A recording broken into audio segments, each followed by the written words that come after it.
Hidup di dunia adalah perjalanan yang panjang, dan perjalanan itu sangat jauh yang kita akan tempuh. Menurut Sayyidina Ali bin Abi Thalib, betapa panjangnya perjalanan dan betapa sedikitnya bekal. Maka di dalam waktu yang singkat di dunia ini, maka kita perlu fokus untuk memikirkan kita, menyelamatkan kita, sebagaimana Allah Subhanahu wa Ta'ala di dalam Al-Quran bahwa wahai orang-orang beriman, peliharalah dirimu, alaikum anfusakum, la yadurrukum man dhalla idza hadaitum. Tidak akan menjadi mudarat orang-orang sesat di antara kamu selagi kamu mendapatkan hidayah dari Allah Subhanahu wa Ta'ala.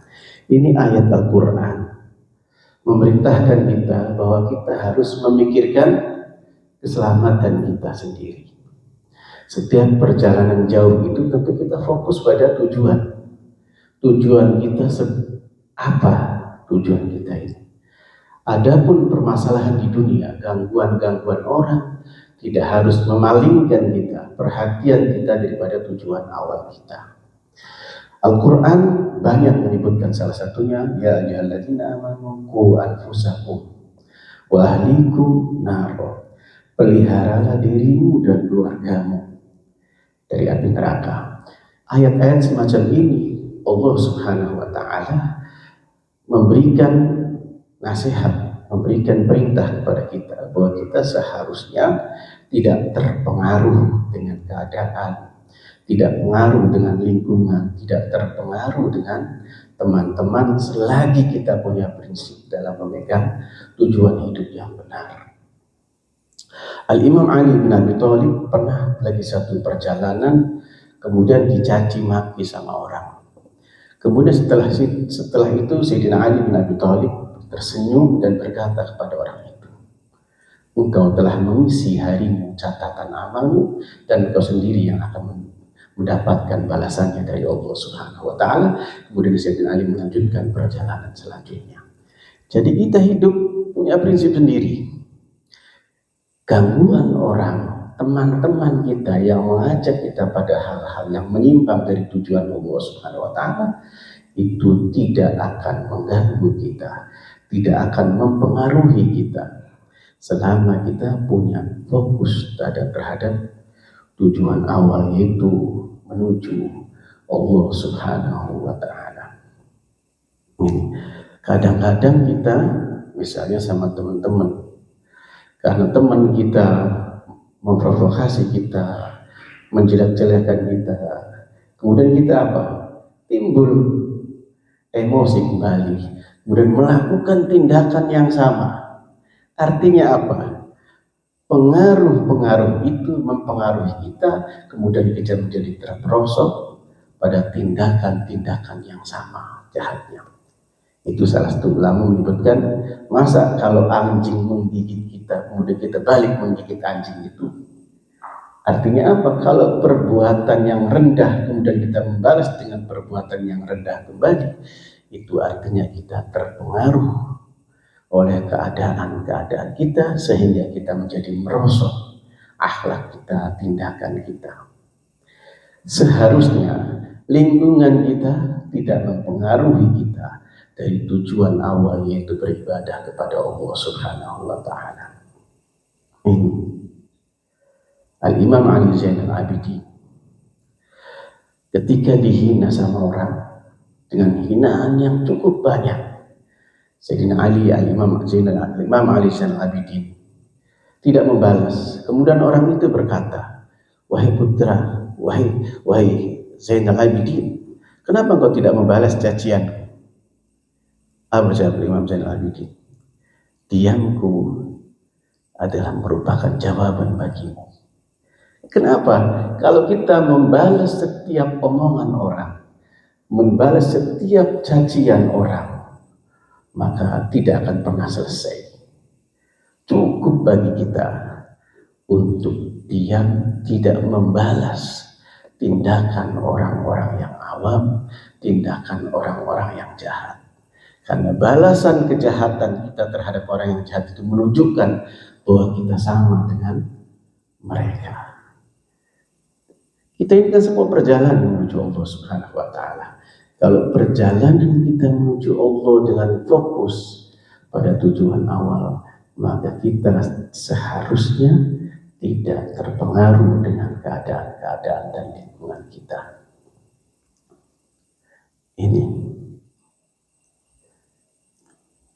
Dan yang paling utama, contoh, kalau kita berjalan, yang paling penting itu apa? Diri kita. Sama seperti supir. Supir itu kalau dia fokus pada jalannya sendiri, dia akan selamat.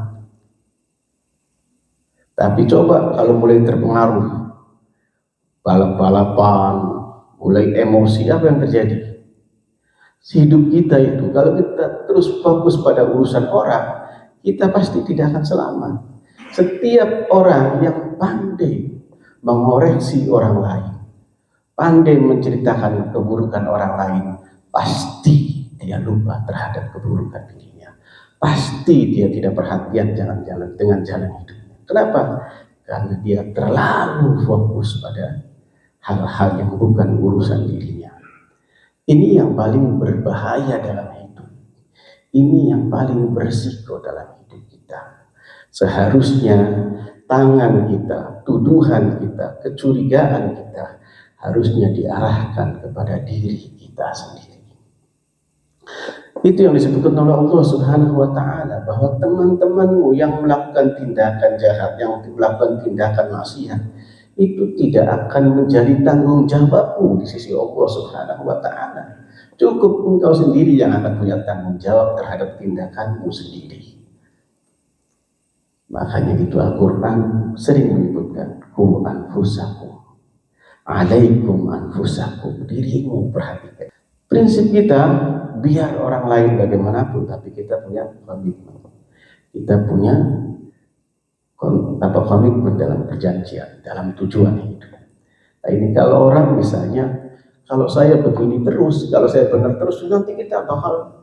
Nah ini seolah-olah apa? Seolah-olah kita dipengaruhi oleh, sehingga kebenarannya bisa merosot oleh pengaruh-pengaruh yang lainnya.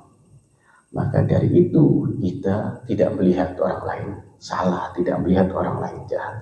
Yang seharusnya diperhatikan adalah kita sendiri. Itu yang disebutkan oleh Imam Ali bin Abi Thalib, bahwa sebenarnya apabila engkau melihat dirimu, lihatlah dirimu itu yang paling buruk. Sehingga apa? Kita memperbaiki diri kita yang banyak salahnya ini. Kita memperbaiki diri kita yang banyak cacatnya. Coba kalau kita perhatian sama diri kita. Kita kalau mau jujur sama diri kita, coba perhatikan. Coba dihitung-hitung. Ya pasti kita banyak bohongnya, banyak maksiatnya, banyak meninggalkan perintah Allah, banyak. Nah itu kan yang seharusnya dibirisi. Itu kan yang seharusnya dipikirkan oleh kita. Kenapa masih sempat mikirin itu? Kalau ada orang menjelek-jelekan kita, kita cukup jawab, iya, kita memang jelek, kita memang banyak maksiat. Al-Imam Ali Zainal Abidin ketika dihina, dicaci-caci, Imam Ali Zainal Abidin berkata, tahukah engkau, kejelekanku lebih banyak daripada yang engkau ketahui. Apabila engkau menjelek-jelekan aku dan aku seperti itu, mudah-mudahan Allah Subhanahu wa Ta'ala mengampuni dosa-dosaku. Apabila engkau menjelek-jelekan aku dan aku tidak seperti itu, mudah-mudahan Allah Subhanahu wa Ta'ala mengampuni dosa-dosaku. Ini betapa jiwanya tidak terpengaruh oleh kejahatan orang, oleh kebusukan orang. Jiwanya steril. Coba kalau kita imunnya kuat, vitaminnya kuat, kesehatan kuat, virus datang pasti tidak terpengaruh. Kenapa? Karena jiwanya kuat. Orang-orang yang jiwanya kuat, prinsipnya kuat itu tidak terpengaruh. Ini kita kadang-kadang di zaman sekarang lebih senang koreksi berbagai macam hal-hal. Itu kata Rasulullah, jangan bicarakan apa yang kamu tidak ketahui. Hal-hal yang kamu sendiri tidak paham, jangan bicarakan. Kenapa? Karena ini berisiko menimbulkan fitnah. Apalagi bukan pakarnya, apalagi bukan ahlinya. Kemudian apa? Jangan bicarakan semua apa yang kamu ketahui. Setiap yang kamu ketahui diceritakan, oh ini begini misalnya. Itu berisiko. Cukup kamu disebut pembohong ketika kamu menceritakan semua apa yang kamu ketahui. Ini adalah nilai-nilai luhur. Ini adalah akhlak yang seharusnya setiap kita akan memikirkan tanggung jawab kita kelak di hadapan Allah Subhanahu wa Ta'ala. Karena kita nggak ditanyakan teman kita nanti, kita nggak ditanyakan siapa yang lain nanti berdosa atau tidak, itu semua bukan tanggung jawab kita, tetapi setiap kita kelak akan punya tanggung jawab, mulai dari alam kubur kita sampai ke alam-alam berikutnya. Ini perjalanan yang sangat panjang, maka dari itu perlu kita memperbaiki diri kita terutama dan kemudian keluarga kita. Kalau orang zamannya fitnahan menyebar kemana-mana, kita nggak usah ikut-ikutan, kita nggak usah terganggu dengan itu semua. Kalau kita memang kualitasnya tinggi, kita tidak perlu membalas itu semua. Cukup kita berdoa, sebagaimana Rasulullah berdoa, Allahumma hdi qaumi fa innahum la ya'lamun. Berilah petunjuk, sesungguhnya mereka kaum yang tidak mengetahui. Ini sebab kalau balas membalas kejahatan itu akhirnya semakin berkembang biak, ini jawab, ini jawab, ini jawab, ini jawab. Akhirnya yang terjadi apa? Terus melebar kemana-mana dan kita ikut jadi bagian orang-orang semacam itu kualitasnya. Itu. Kalau kita terus memperbaiki diri kita, itu lebih utama daripada kita ikut terlibat dalam hal-hal yang tidak ada kaitannya dengan maslahat akhirat, tujuan kita yang sebenarnya.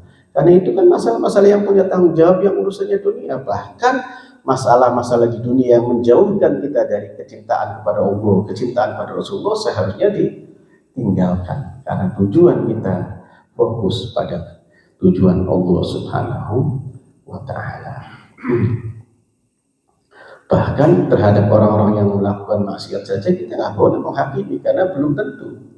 Itu salah satu ulama Habib Umar bin Hafid itu, apabila engkau melihat ada orang yang bermaksiat di malam hari, jangan engkau pandang kehinaan kepada orang itu, karena belum tentu di malam harinya orang itu telah mendapatkan ampunan Allah Subhanahu wa Ta'ala dan bertaubat. Ini terhadap orang yang bermaksiat kita nggak boleh merendahkan.